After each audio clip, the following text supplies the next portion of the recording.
Parce que dans 2 Corinthiens 3, 17, le Seigneur c'est l'Esprit, et là où est l'Esprit, là est la liberté.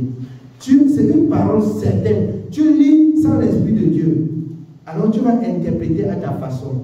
Il n'y a pas plusieurs façons d'interpréter la parole de Dieu. Non. C'est la raison pour laquelle vous pouvez bien comprendre. Dans Jean 14, à partir du verset 26, le Seigneur a dit aux disciples, quand le consolateur serait venu, il a dit, je ne vous laisserai pas orphelins.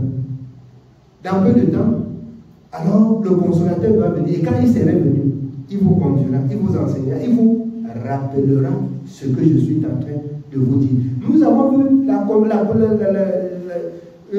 cette prophétie s'accomplir, bien aimé, dans Acte 2. Nous avons vu cette prophétie s'accomplir. Quand ils étaient réunis à Jérusalem, quand le Saint-Esprit est descendu, ce n'est pas la bouche de Pierre que les hommes comprennent que le Seigneur, lui, il fallait qu'il souffre et qu'il meure et que le baptême soit en son nom. Sinon, quand il était de l'autre côté pour baptiser, les gens de l'autre côté, Jean baptisait du baptême de la repentance. Et c'était normal. Lui-même, le Seigneur baptisait quoi? Certainement au nom du Père, du Fils et du Saint-Esprit. Vous savez pourquoi? Alors, le sacrifice, certainement, était déjà offert. Mais il n'était pas monté. Parce qu'il fallait qu'il monte et que son esprit descende. Et qu'elle rappelle au peuple que c'est lui qui est revenu et désormais écouter ce qu'il dit. Et c'est ça l'enseignement. Aujourd'hui, vous voyez des gens disent que non, le baptême au nom de Jésus, c'est pas le baptême. Oh, il n'y a pas la confusion là-dedans. L'église primitive. Bien aimé dans Actes, il est dit ce que Jésus a commencé avec ses disciples et il a donné les instructions par le Saint-Esprit et il est monté. Après être monté, il a donné ses instructions par le Saint-Esprit dans Acte 1. Maintenant, tu es Pierre et sur cette pierre, je bâtirai l'église. Et là, à la Pentecôte, quand le Saint-Esprit descend, Pierre commence à dire, écoutez, écoutez, écoutez, du calme. Quand il parlait en langue, il parlait ceci. Alors les pharisiens s'approchent et disent, nous sommes des pécheurs. D'autres ont dit, ils ont bu le vin, ils sont sourds. Ils se lèvent, ils disent, c'est pas le vin, nous ne sommes pas sourds. Alors c'est la 9e heure. Et l'accomplissement de ce que le Seigneur disait, c'est ça. Les pharisiens disent, et nous comme ça, là, qui sommes des pécheurs, nous allons faire comment? Repentez-vous et que chacun de vous soit baptisé au nom de Jésus. On pense que Pierre apporte une nouvelle doctrine. Non, ce n'est pas une nouvelle doctrine. C'est l'accomplissement de ce que Jésus leur a enseigné. C'est l'accomplissement de la parole. C'est ça le message de la vie éternelle. Jésus, Dieu a tant aimé le monde. C'est ça le message de la vie éternelle. Elle s'est accomplie à la Pentecôte. Et donc les enfants de Dieu aujourd'hui, bien aimés, si vous êtes en Jésus, vous ne vous appartenez plus à vous-même. C'est pourquoi il dit, malheur aux enfants qui prennent les résolutions sans moi. Amen. Oui, nous continuons. Nous sommes au verset 10. Qui disent aux croyants, ne voyez pas, et aux prophètes, ne prophétisez pas des vérités, dites-nous des choses flatteuses, prophétisez des chimères. Détournez-vous du chemin, écartez-vous du sentier. Éloignez de notre présence le Saint d'Israël. C'est pourquoi ainsi parle le Saint d'Israël. Puisque vous rejetez cette parole, que vous vous confiez dans la violence et dans les détours, et que vous les prenez pour appui, ce crime sera pour vous comme une partie crevassée qui menace ruine et fait saillir dans un mur élevé. Donc l'écroulement arrive tout à coup en un instant. Il se brise comme se brise un vase de terre que l'on casse sans ménagement et dont les débris ne laissent pas un morceau pour prendre du feu au foyer ou pour puiser de l'eau à la citerne. Car ainsi a parlé le Seigneur l'Éternel, le Saint d'Israël. C'est dans la tranquillité et le repos que sera votre salut, c'est dans le calme et la confiance que sera votre force. C'est dans la tranquillité, c'est dans le calme que sera votre repos. Si vous suivez la voie de celui qui vous a appelé, c'est dans la tranquillité, c'est dans le calme. Mais vous laissez à suivre ce que Dieu dit pour suivre ce que les hommes disent. Alors, pour demander secours au monde, notre secours viendra de l'Éternel. Notre secours viendra uniquement de l'Éternel. Oui. C'est dans la tranquillité et le repos que sera votre salut. C'est dans le calme et la confiance que sera votre force. Mais vous ne l'avez pas voulu. Non, moi je veux. Amen. Moi personnellement, je veux avoir mon repos dans le calme et dans la tranquillité. Je veux avoir mon repos dans le calme et dans la tranquillité, tel que la parole de Dieu indique. Alors si toi aussi, tu veux avoir ton repos dans le calme et dans la tranquillité, mets en pratique la parole de Dieu.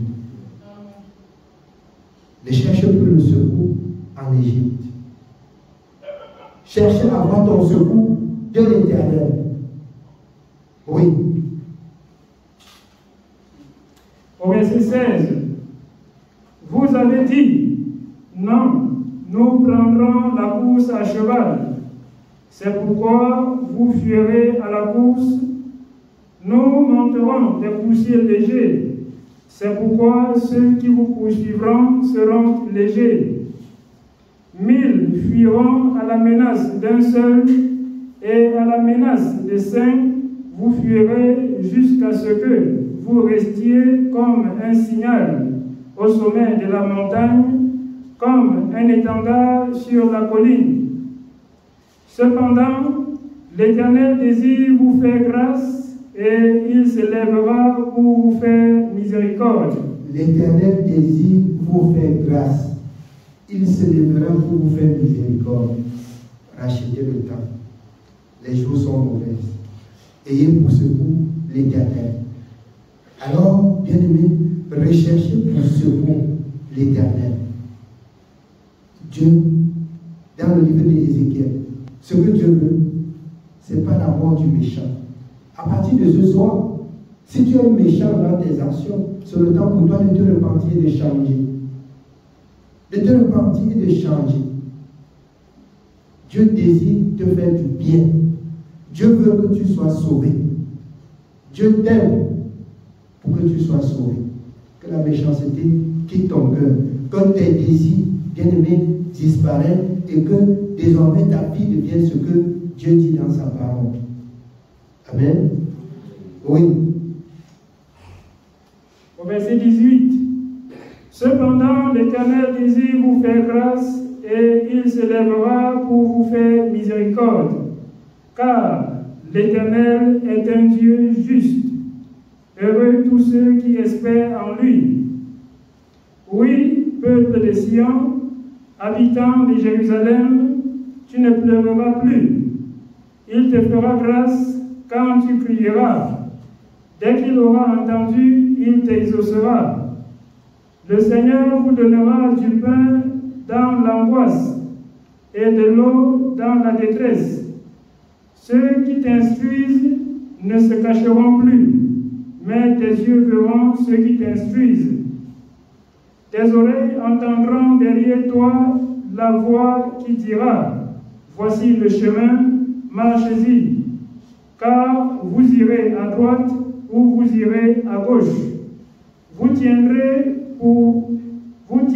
pour souiller l'argent qui recouvre vos idoles et l'or dont elles sont revêtues. Tu en disperseras les débris comme une impureté. Hors d'ici, leur diras-tu. Alors il répandra la pluie sur la sémence que tu auras mise en terre, et le pain que produira la terre sera savoureux et nourrissant. Alors, si tu fais la volonté de l'Éternel, bien-aimé, la semence mise en terre, qui va arroser, ça va porter le fruit.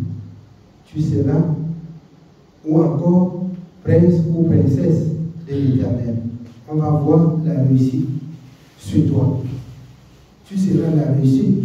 Le Seigneur a dit, comme beaucoup chantent souvent, vous seriez la tête et non la queue.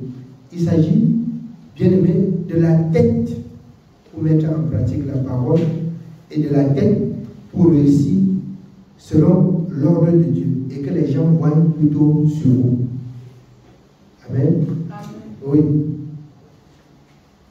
Verset 23. Alors il répandra la pluie sur la sémence que tu auras mise en terre, et le pain que produira la terre sera savoureux et nourrissant. En ce même temps, tes troupeaux paîtront dans le vaste pâturage. Les bœufs et les ânes qui labourent la terre mangeront un fourrage salé, qu'on aura vanné avec la pelle et le vent. Sur toute haute montagne et sur toute colline élevée, il y aura des ruisseaux, des courants d'eau au jour du grand carnage, à la chute des tours. La lumière de la lune sera comme la lumière du soleil, et la lumière du soleil sera 7 fois plus grande, comme la lumière de 7 jours. Lorsque l'Éternel bandera la blessure de son peuple et qu'il guérira la plaie de ses coups, voici le nom de l'Éternel vient de loin. Sa colère est ardente, c'est un violent incendie. Ses lèvres sont pleines de fureur et sa langue est comme un feu dévorant. Son souffle est comme un torrent débordé qui atteint jusqu'au cou pour cribler les nations avec le crible de la destruction et comme un mort trompeur entre les mâchoires des peuples.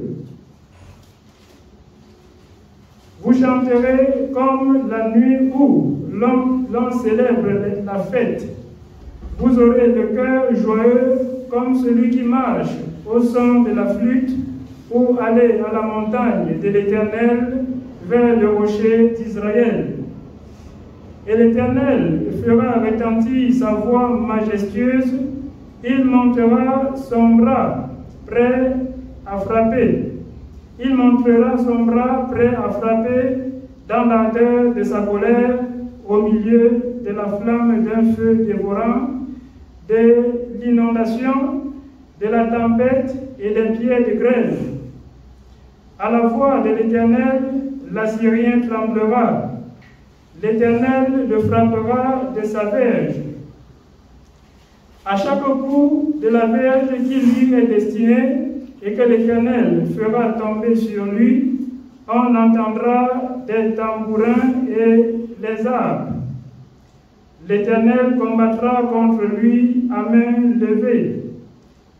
Depuis longtemps, un bûcher est préparé, il est préparé pour le roi, il est profond, il est vaste. Son bûcher est un feu et du bois en abondance. Le souffle de l'Éternel l'enflamme comme un torrent de soufre. Amen. Amen.